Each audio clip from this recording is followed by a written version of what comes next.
그런 공부를 하지 않고 즉각 대응하는 형태의 일들만 계속 찾아간다고 그러면 여러분들은 계속 쫓겨가는 삶을 살아갈 거라 생각을 합니다. 역시 퇴직 이후에 새로운 삶을 찾아갈 수 있는 유일한 출구는 내 안에 있는 것 같아요.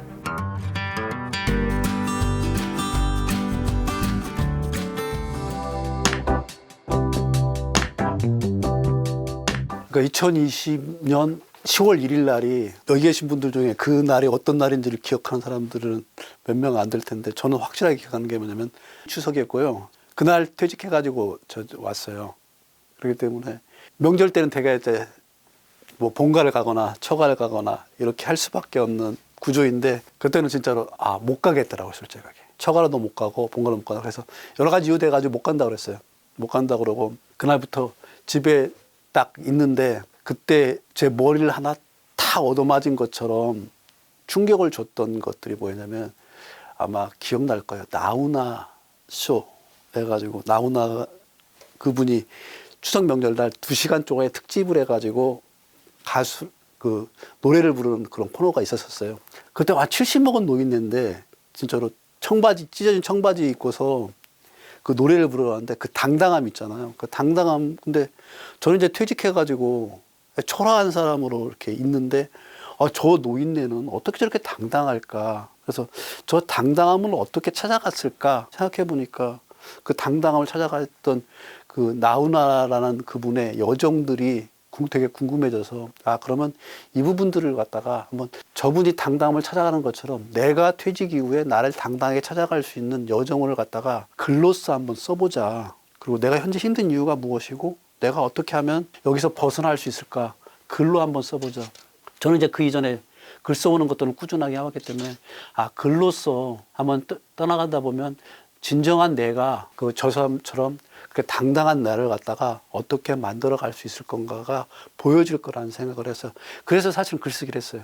그래서 그날부터 바로 그러니까 10월 1일부터 바로 글을 썼어요. 글을 써가지고 그냥 내 블로그에다만 올리기엔 너무 아까워서 그때 당시 이제 아내가 부동산 카페가 있어요. 아내는 재테크를 이제 거기 들어가서 정보를 얻어가면서 하면서 제 옆에서 이제 계속 하는 걸 제가 봤기 때문에 야 거기다 한번 그럼 내가 올릴게. 그래가지고 제가 찾아가는 여정에 글을 썼던 걸 갖다가 올렸어요. 근데 올렸는데 첫 번째 한 편을 올린 게 뭐냐면 그 나훈아 얘기를 썼어요. 나훈아하고 그다음에 남진하고 그 가수하고 비교해가면서 나훈아라는 가수는 이렇게 당당하게 남진이라는 가수는 잊혀진 가수처럼 살아가는 것일까 차이가 무엇에서 만들어졌을까 하는 부분들에 대한 것들을 해서 나훈아라는 가수가 가지고 있는 가장 큰 장점이 뭐냐면 작사 작곡 능력이 있어요. 그러니까 그분의 모든 곡들은 작사 작곡 능력이 있기 때문에 작사 작곡 능력이 있다는 얘기는 뭐냐면 저작권료가 계속 나오는 사람이에요. 나훈아라는 가수는 제가 알기로는 그때 당시에 저작권료가 아마 일반적인 가수 중에 제일 많이 받는 가수였던 것 같아요. 그래서 굳이 공연을 할 필요도 없고 다른 데 가서 돈 때문에 연연해서 할 필요 없이 좋은 노래를 부르고 좋은 곡을 쓰는 것들에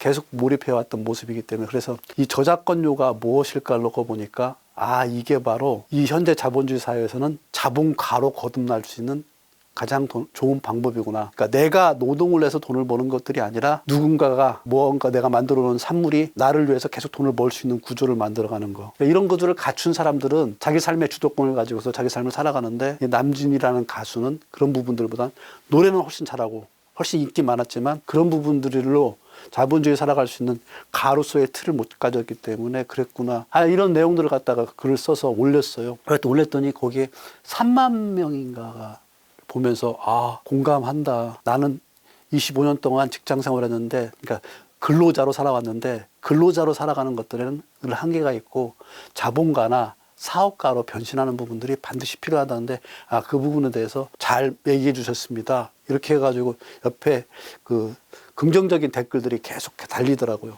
그렇게 하면서 그러면 내가 글을 쓸 수 있는 사람이구나. 글을 쓰는 것들이 나를 갖다가 찾아갈 수 있는 여정에 굉장히 도움이 되겠구나. 그런 것들 때문에 사실은 글을 쓰기 시작한 겁니다.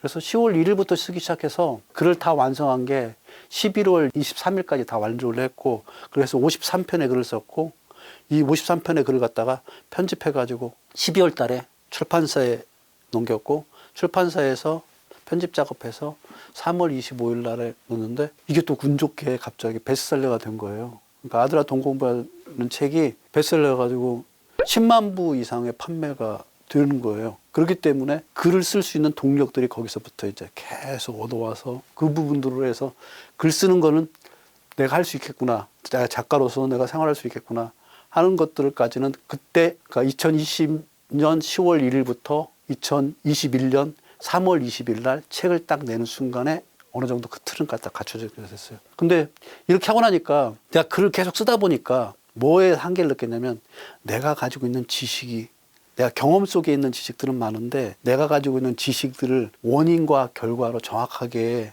논술해낼 수 있는 그런 그 학문에 대한 부분들이 부족하더라고요. 그래서 이 부분들을 어떻게 채울까 그래서 박사과정을 지원하게 된 동기 중에는 거기에 있었습니다. 제가 박사과정은 저는 식품공학을 나왔기 때문에 식품에 대한 것들에서 식품유통공학과에 박사과정을 지원하게 된 겁니다. 직장생활하는 동안에도 제가 주로 했던 업무들이 뭐였냐면 식품을 구매하고 판매하는 역할들을 해왔기 때문에 식품에 대한 것들을 자세하게 내가 공부한다 그러면, 좀 더 깊게 공부한다 그러면 그 틀을 가지고서 내가 해왔던 일들마저도 어떻게 글로써 전환해서 만들 수가 있겠구나 하는 생각들을 했기 때문에, 그래서 박사과정은 지원하게 된 겁니다. 근데 박사과정을 지원하고서 사실은 고민들을 되게 많이 했었어요. 박사과정 공부가 쉽지는 않더라고요. 어떤 부분이 쉽지 않았냐면 그동안 해왔던 글들은 에세이처럼 편안하게 일기처럼 이렇게 써왔는데 박사과정에서 논문을 쓸 때는 논리적인 글들을 써야 되는데 논리적인 글들에 내가 또 익숙지가 않더라고요. 직장 생활은 어쩌면 순발력을 요하고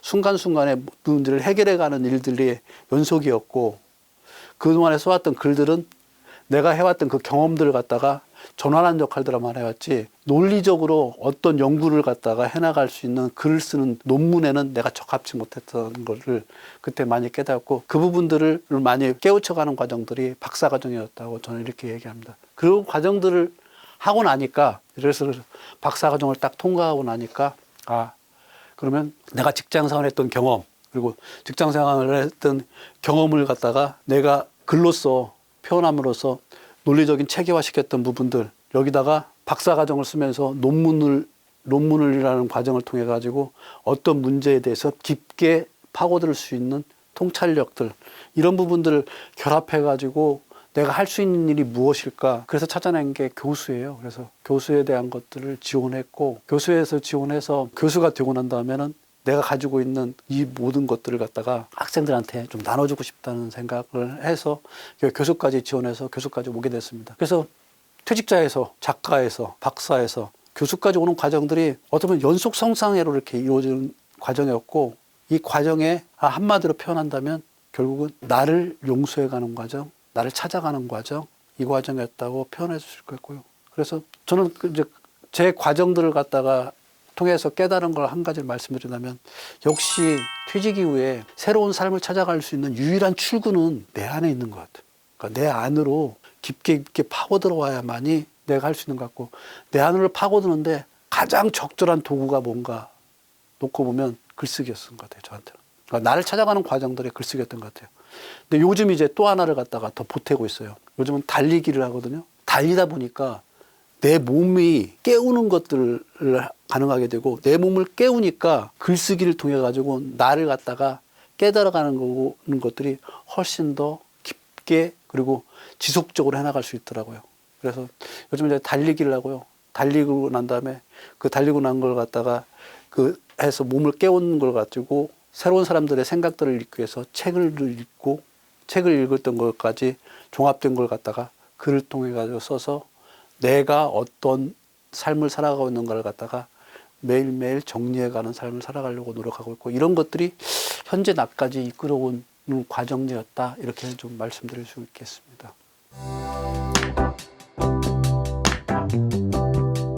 이제 와서 공부가 무엇이냐 이런 말을 하는 분들은 지금 어떤 생각 가지고 이런 말을 하냐면, 지금 현재 당장에 내가 해야 될 일들, 해결해야 될 걸 갖다가 해결하고 싶은 마음 때문에 그런 생각들을 갖게 되는 것 같아요. 흔히 말하는 조급증 때문에. 그런데 조급하게 해서 될 일들이 하나도 없더라고요. 제가 해보니까 조급해가지고 뭔가 하는 것들은 다 거기에 뭔가의 허점들이 노출돼가지고 그 허점들에 의해서 무너지는 것들이 많더라고요. 제가 왜 이렇게 감히 이렇게 했냐면, 직장 생활하면 허점 생활이 있는 것들은 누군가가 보완해줘요. 그러니까 직장 생활에서는 얇고 넓은 지식 가지고서 모든 일을 툭툭툭 쳐나가면 조직이라는 큰들한 틀이 있기 때문에 이거 갖다 다 받쳐줘요. 근데 퇴직하고 나잖아요. 틀이 하나도 없어요. 내가 온전하게 만들어야 돼요. 그러니까 그런 공부를 직장 생활에도 한 번도 안 해봤는데 이런 분들이 공부 안 하고 그냥 당장에 급한 일들을 해나간다 그러면 그게 만들어질까요? 절대로 안 만들어집니다. 직장 생활을 딱 벗어난 순간에 뭐냐면 혼자서 완벽을 만들어야 된다는 생각을 가지셔야 돼요.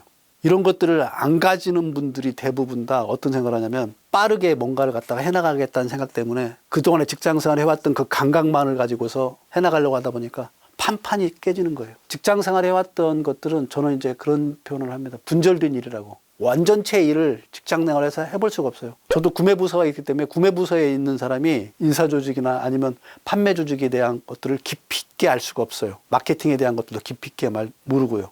근데 밖에 나가서 하는 일들은 내가 인사도 해야 되고 마케팅도 해야 되고 재무관리도 해야 되고 모든 걸 다 해야 돼요. 이 모든 걸 다 하는 공부를 하지 않고서 깨달을 수 있다고요?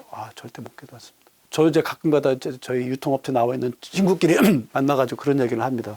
저희가 그동안에 직장생활에서 다루었던 금액들이 조 단위가 넘어가는 사람들이에요. 근데 이 조 단위가 넘어가는 사람들이 퇴직하고 난 다음에 붕어빵 장사도 못 해요. 아니 그렇게 많은 거를 갖다 1조 넘게 팔아온 사람이 왜 붕어빵 장사를 못 할까요?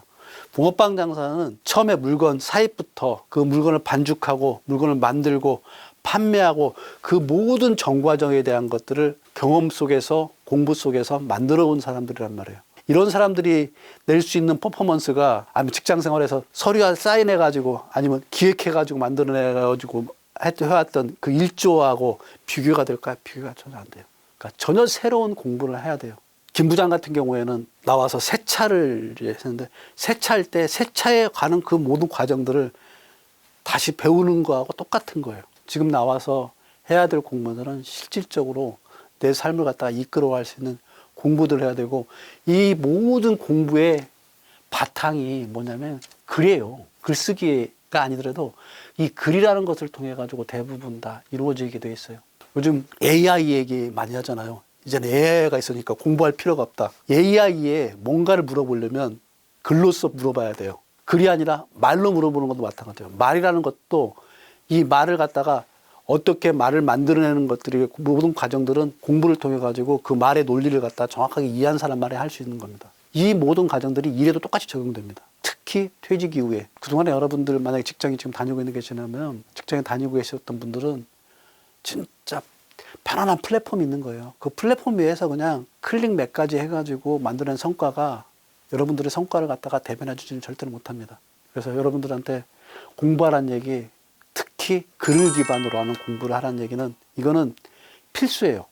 선택사항이 아니에요. 필수이고 거기다가 또 한 가지만 보탠다 그러면 몸을 더하는 거 이것까지만 한다 그러면 퇴직 이후에 아무 걱정 없다고 생각합니다. 글을 통한 공부와 몸을 통한 공부 두 가지를 결합시켜 놓으면 퇴직 이후에 전혀 문제가 없습니다. 근데 그런 공부를 하지 않고 즉각 대응하는 정태의 일들만 계속 찾아간다 그러면 여러분들은 계속 쫓겨가는 삶을 살아갈 거라 생각을 합니다. 그래서 여러분들 퇴직 이후에 글을 통한 공부, 몸을 통한 공부 꼭 하시기를 당부를 드립니다.